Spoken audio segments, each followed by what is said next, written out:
Muhammad sallallahu ala Muhammad sallallahu ala Muhammad sallallahu ala Muhammad sallallahu ala Muhammad sallallahu ala Muhammad sallallahu ala Muhammad sallallahu ala Muhammad sallallahu ala Muhammad. Bapak-bapak hadirin jamaah rahimakumullah, bersyukur kepada Allah dengan mengucapkan alhamdulillah karena segala nikmatnya, yakni nikmatul iman, nikmatul Islam, nikmatul sehat, nikmatul sempat, sehingga kita semua masih diberikan kesempatan oleh Allah untuk sama-sama duduk di majelis ilmu. Mudah-mudahan ini salah satu contoh kecil, insya Allah kita dikumpulkan di surganya Allah Subhanahu wa Ta'ala. Bersalawat kepada Rasulullah dengan mengucapkan Allahumma salli ala Sayyidina Muhammad wa ala ali Sayyidina Muhammad. Mudah-mudahan kita selalu umatnya akan mendapatkan syafaat Tuhan pada hari kiamat nanti. Kita melanjutkan pengajian tentang tafsir Jalalain. Sempat terbengkalai lama itu tidak pernah ketemu. Tapi jingok-jingok ada perkembangan, pokoknya cerah-cerah sekarang menjelang daripada pesta demokrasi. Kita melanjutkan pengajian selanjutnya. Bismillahirrahmanirrahim. Wal 'ashri innal insana lafi khusrin illa alladziina amanu wa 'amilus shalihati wa tawasaw bil haqq wa tawasaw bis sabr. Surat Al-Ashr. Suratu Al-Ashr maqiyatun aw madaniyatun bisalasati ayatin. Jadi turunnya di Makkah atau Madinah dengan berapa ayat? 3 ayat. Apa asbabun nuzulnya ayat ini turun? Bahwasanya wong Arab pada zaman jahiliyah dulu biasanya itu bersantai-santai Pak di waktu masa. Sambil bersantai-santai di waktu asar, mereka itu saling bercengkerama, bercanda, saling menyinggung, dan akhirnya terjadi perselisihan dan permusuhan. Kemudian yang disalahkan itu waktu asarnya. Seperti hal contohnya Bapak, setelah sholat asar kumpul-kumpul ngobrol, ngopi, merokok, enggak tahu itu waktu ngobrol-ngobrol terpleset omongan enggak melukai hati, tersinggunglah kawannya. Tiba-tiba muncul di perasaan ini, gara-gara aku kumpul waktu asar jadinya makin nyalakan waktu. Sedangkan itu diakibatkan dengan lisan itu dia. Nah, oleh karena itu Allah menurunkan surat ini untuk memberikan peringatan sama wong-wong jahiliyah bahwasanya waktu asar itu tidak salah. Yang salah itu tapi mereka. Jadi jangan salahkan waktu.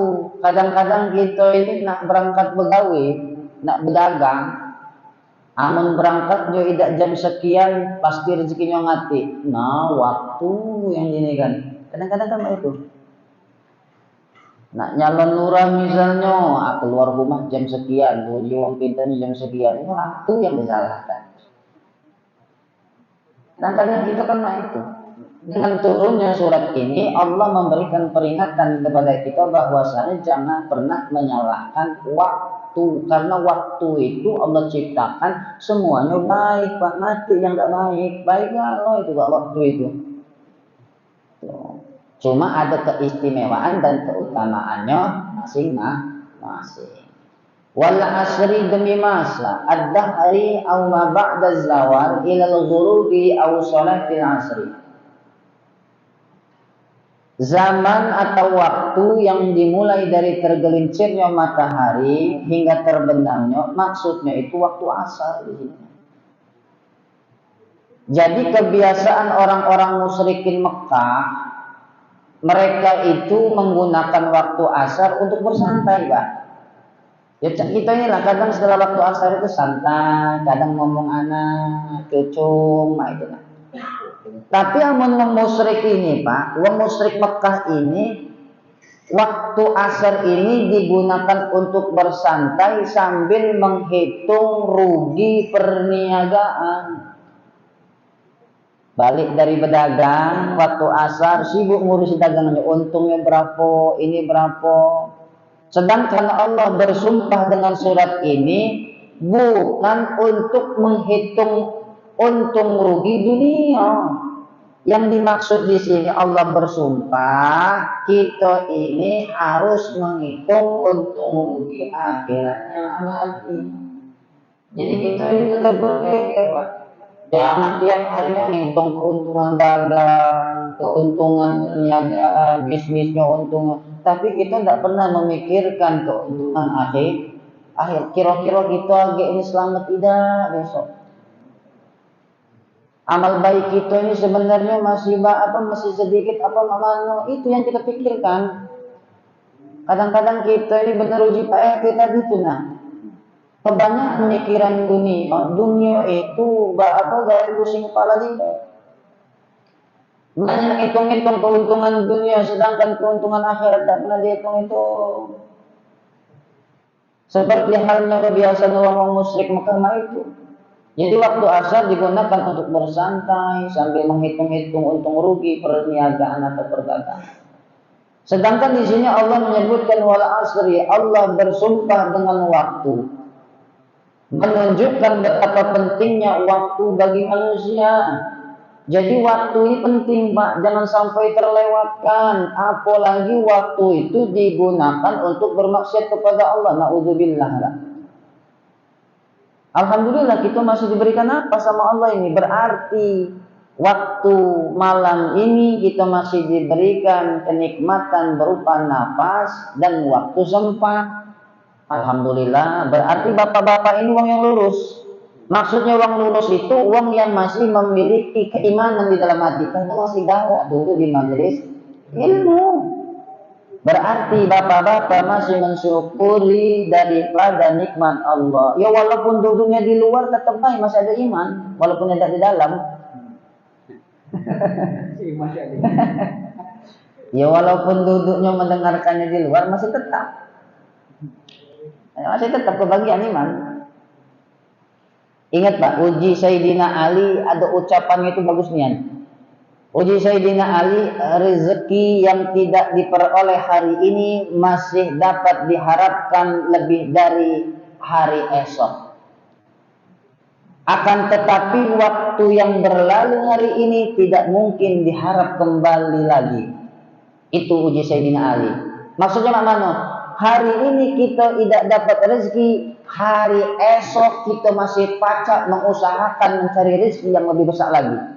Tetapi uji Sayyidina Ali, waktu yang sudah berlalu itu tidak pacak dimundurkan lagi, Pak. Paham tidak? Jadi kemarin-kemarin waktu yang Allah berikan kepada kita gunakan untuk bermaksiat kepada Allah, itu sia-sia, Pak. Tidak pacak diundurkan lagi. Tidak pacak di-play lagi Ustaz Makmun ini. Oh, bahasa Inggris juga lagi lah. Baca indah bahasa Inggris. Kok itulah Pak. Coba Pak, renungkan di dalam hati. Yang ngejok waktu siapa? Allah. Waktu yang diunjuk sama Allah itu kita gunakan maksiat atau kita gunakan untuk ibadah kebanyakan? Jujur baik.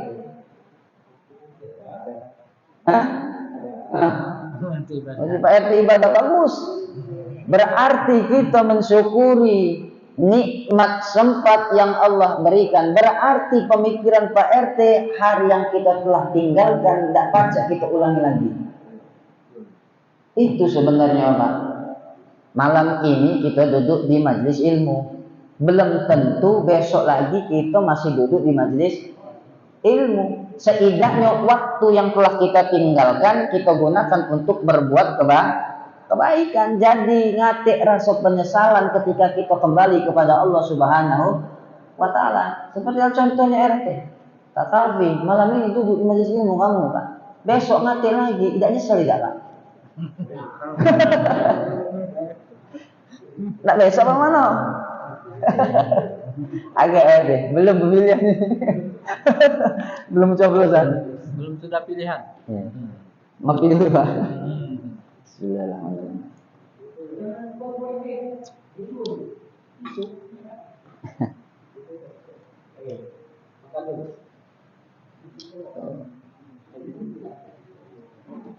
Jadi kita kembali lagi Pak, wal asri di sini Allah bersumpah dengan waktu, bahwasanya Allah nak menunjukkan kemuliaan waktu karena orang jahiliyah meyakini adanya waktu sial dan sebagaimana. Seperti hal contohnya, qalu inna tatayyarna bikum la illam tahu lana. Terus surat apa itu? Surat Yasin, namanya tatayur. Seperti yang contohnya Pak ini, tukang urut Pak. Kita mau nak urut, woi Pak, maaf nianlah malam ini malam Jumat Pak tidak baca aku menurut. Soalnya pantangan itu amun uji wong dulu di dalam agama namanya tatayur. Seperti contohnya Pak ini, kita naik motor, ceger nomor kucing. Ujinya aman nomor kucing sih. Ya. Harus dimandikan, harus dikapani. Sebenarnya salah bukan kita kucingnya, ngapoi lewat ada wong mbak motor lewat tuh. Ya adapun untuk dikubur itu sesuatu yang baik, dikubur. Tapi jangan terlalu meyakini sesuatu yang tidak ditentukan di dalam agama. Amun diyakini pasti terjadinya Pak. Amun diyakini pasti terjadinya. Jadi Allah di sini menjelaskan, Allah itu hendak menunjukkan kepada kita kemuliaan waktu, karena wong zaman jahiliyah dulu itu meyakini adanya waktu siang. Makanya Rasulullah mengingatkan kepada kita, la tasubbud dahra fa innallaha huwad dahru. Hadis riwayat Muslim. Jangan mencela waktu, karena sesungguhnya Allah adalah pemilik waktu. Contoh Pak ini Pak, kurang ajar nian, nyesel nian aku ini keluar hari Rabu, nyesel nian aku keluar malam Senin, nggak tahu nyesial nian. Bapak sampai mencela waktu malam Senin, berarti Bapak mencela pencipta siapa? Allah. Bapak mencela kawan dia, berarti Bapak bukan mencela, sebenarnya hakikatnya bukan mencela kawan dia, mencela sang pencipta siapa? Allah. Seperti halnya kita mencela waktu, entah itu waktu Senin sampai Minggu yang selanjutnya, kita ketimpa musibah, kita salahkan waktu itu, berarti kita menyalahkan Allah, bukan menyalahkan waktu. Waktu itu hanya makhluk yang menciptakan Allah Subhanahu wa ta'ala. Jadi yang membaca, intinya kita itu berpasrah diri, baik itu hari Senin, waktu apapun itu, entah itu dapat rezeki, entah itu masih diuji, tetap berpasrah diri kepada Allah. Kita berprasangka baik bahwasanya semua itu datangnya dari Allah. Kita terima dengan lapang dada. Innal insana lafi khusrin. Sesungguhnya manusia benar-benar dalam kerugian. Maksudnya mana? Innal insan al-jinsa, yakni jenis manusia, khususnya kita ini Pak, lafi khusrin fi tijaratihi, benar-benar dalam kerugian, fi tijaratihi, dalam perniagaan. Khusrin di sini Pak, kalimat khusrin di sini menggunakan bentuk nakirah. Maksudnya apa Tad? Sehingga maknanya adalah kerugian yang amat besar dan beraneka ragam. Jadi seluruh manusia itu pasti berada dalam kerugian, kekurangan, kehancuran, kecuali orang-orang yang mengumpulkan antara iman dan amal soleh. illalladzina amanu wa amilus sholihat, kecuali orang-orang yang beriman dan mengerjakan amal soleh, falaisu fi khusranin, mereka tidak termasuk orang-orang yang merugi. Paham tidak Pak? Maksudnya ini Pak, amun kita itu memikirkan keuntungan dunia itu ada ruginya. Karena di dalam kehidupan kita sehari semalam berputar itu pasti ada yang namanya rugi, ada yang namanya kehancuran, ada yang namanya pasti kekurangan. Tapi amun waktu itu kita kumpulkan untuk berbuat amal kebaikan seperti halnya duduk kita di majelis ilmu, tidak sia-sia mati ruginya Pak. Yaitu menurut zahir kita baik, apa gawinya duduk di sana, dengarkan baik, lemah ida apa ida. Itu aja lisan kita. Hakikatnya kita ini menjadi wong yang paling beruntung. Kapan agak dirasakannya? Kelak di akhirat Pak. Berarti kita duduk di majelis ilmu memikirkan keuntungan dunia akhirat. Tidak bakal rugi dah Pak. Duduk di majelis ilmu ngerti ruginya. Ngerti cerita duduk di majelis ilmu itu rugi nggak? Pasti mendapatkan keberuntungan, karena itulah janji Allah Subhanahu wa ta'ala. Kopi dapat gue ada. Nah, aku balik ada transportnya. Enggak rugi untung Pak. Ya Allah. Nah, tuh. Masya Allah. Intinya mah ini Pak. Bapak-bapak, amun anak cucunya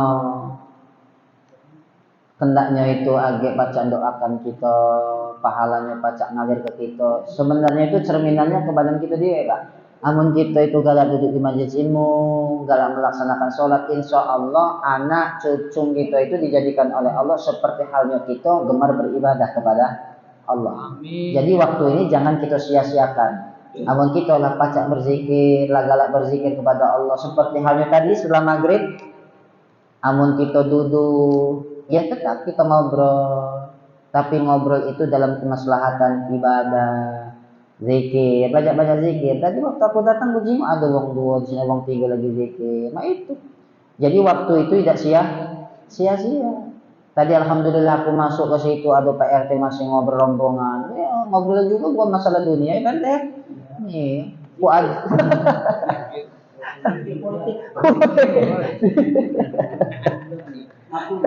zikir.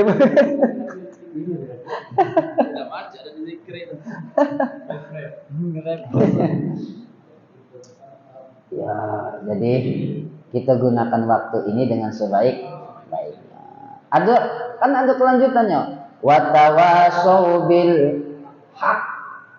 Dan kita harus nasihat menasihati bil haqqi ay al iman, yaitu iman, maksudnya supaya menaati kebenaran. Ausa ba'duhum ba'don, artinya sebagian mereka menasihati sebagian yang lainnya. Ya contoh kita boleh setelah maghrib kita ngobrol di kamar masjid tadi sambil ngopi. Intinya ucapan obrolan kita itu mengandung nasihat, saling menasihati dalam kebenaran. Oh teh tadi sholat kamu itu agak kurang dikit duduknya tasyahudnya mah itu yang benar, bagus lah itu. Tersinggung dari dia. Marah kadang lah itu loh, bawa baik Pak. Amun kiranya itu dalam bentuk kebaikan, terima baik. Agak amun kurang yakin tanya sama yang pakam. Ustadznya tat mak mana tadi aku dinasihati mak ini, kira-kira benar tidak ya nasihat itu? Tuh amun salah kan ustadznya baca ini, nasihati lagi. Tutus bapaknya itu salah itu dia ngajarkan itu. Nah, jadi mak itu saling nasihat menasihati dalam bentuk kebenaran. Wa tawasau bis sabr. Wa tawasau bil haqqi wa tawasau bis sabr. Nasihat dan menasihati dalam kesabaran, ala taati anil maksiati, yaitu dalam menjalankan amal ketaatan dan menjalani kemaksiatan. Uji RT tadi itu, ya Allah, wih kita ini itu beribadah kepada Allah itu harus sabar, namun ibadah itu pasti ada baik. Ya, itu nasihat bagus tadi, sabar deh, main Sampai aku tadi itu, lah punya janji sama Pak RT itu, tidak ditunaikan janjinya. Sabar, ujian coba, bagus nah itu. Saling nasihat menasihati dalam kesabaran. Yo kawan kita duduk di samping tidak merokok itu jimat buntunian parai, jangan dijauhi. Sambil diinjuri sebatan diomongin sabar. Kita tidak tahu pasti besok ada bayar rezeki. Ini tidak kawan lagi buntu bukan menunjuk nasihat saling sabar menyabar. Ditinggal pergi. Kadang-kadang ngambil rokoknya di belakang masjid. Agak sisanya dikantongin. Dinasehati. Nasihat menasehati dalam kesabaran, dalam menjalankan amal ketaatan dan menjalani atau menjauhi kemaksiatan. Dia tahu yang tidak tahu itu bahwasanya perbuatan ini tidak boleh, perbuatan ini tidak boleh. Jadi kesimpulannya surat Al-Asr ini, Pak. Surat Al-Asr ini, manusia itu tidak berada dalam kerugian mereka yang memiliki 4 kriteria. Maksudnya ini, kesimpulan dari surat Al-Asr ini kesimpulannya ada 4. Yang pertama iman. Iman itu pengetahuan dan keyakinan. Berarti yang kita masih duduk di sini, kita berkeyakinan bahwasanya Allah Subhanahu wa taala itu ada dan memerintahkan kita untuk melakukan hal kebaikan. Itu iman, pengetahuan dan keyakinan. Yang kedua amal soleh. Apa sih amal soleh itu?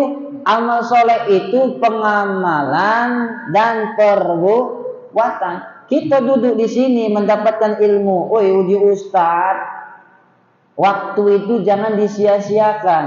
Gunakan untuk zikir, gunakan untuk nasihat menasihati dalam kebaikan dan kesabaran itu berupa bentuk amal kebaikan. Dilaksanakan besok setelah sholat maghrib. Ngobrol tidak apa-apa, tapi obrolannya saling nasihat menasihati. Yang nak zikir silakan zikir. Berarti menggunakan waktu yang diberikan oleh Allah. Di garis bawahi kita bersyukur atas pemberian Allah. Nah itu nah. Yang ketiga yaitu saling menasihati tentang kebenaran dan menasihati dalam kesabaran. Keduanya ini, Pak, merupakan bentuk dakwah, bentuk amal soleh agar orang lain juga beriman. Contoh, bapak-bapak balik dari sini ngobrol tempat tetangga, agak disindir-sindir sedikit, tapi sindir itu secara halus maksudnya itu diserempetkan obrolannya. Wah lemaknya aku selama ini ya Allah ibadah ke masjid yang tadinya hatinya tidak tenang. Aku melok pengajian, zikir sama-sama, sholat berjamaah, tenang hatinya. Itu merupakan sindiran secara halus bagi uang yang belum galak datang ke masjid. Amun sampai datang ke masjid, luar biasa pahalanya, Pak. Apalagi tugas Pak RT sebagai pemimpin. Datang ke rumahnya masing-masing itu, minta kopi, buatin kopi. Obrol kan dia sindir, dengar-dengar itu. Ajak ke masjid.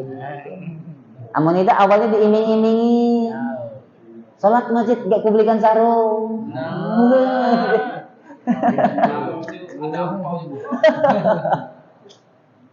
Allah. Jangan sarung gajah di THS dikit ya. RT kami itulah Pak. Jadi ayat ini menggunakan bentuk jamak. Maksudnya itu mengisyaratkan pentingnya beramal dan berjamaah untuk bisa selamat dari kerugian. Kita ini sebenarnya masih berjamaah, Pak. Duduk di majelis ilmu berjamaah. Berarti kita di dalam kategori tidak dalam masuk kategori rugi. Berarti kita masuk dalam kategori beruntung. Karena kata tawasau berasal dari kata waso yang artinya itu memerintahkan berbuat baik, dari kata al-haq yang artinya sesuatu yang mantap dan tidak berubah. Maksudnya amun kita lah menasihati dalam kebenaran, ya sudah tetapkan hati kita istiqomah, Pak. Bapak-bapak lah datang ke masjid, rutinitas malam Senin pengajian ini, malam Selasa pengajian ini, berarti bapak-bapak amun istiqomah, bapak-bapak menjalankan watawasau bil haq. berarti menetapkan di dalam hati, hati tidak berubah dan hati tidak tergoyahkan. Itu maksudnya istiqomah dalam ajaran agama dalam bentuk kebenaran. Sedangkan kalimat sobar itu maksudnya ini Pak, menahan nafsu demi mencapai sesuatu yang baik dan lebih baik, itu namanya sabar. Sabar itu bukan mulus dado baik. Kadang-kadang kan kita tidak sabar, bukan itu sabar itu. Sabar itu menahan nafsu demi mencapai sesuatu yang baik atau yang lebih baik lagi. Seperti hal contohnya ini, Bapak datang ke masjid dalam keadaan sabar.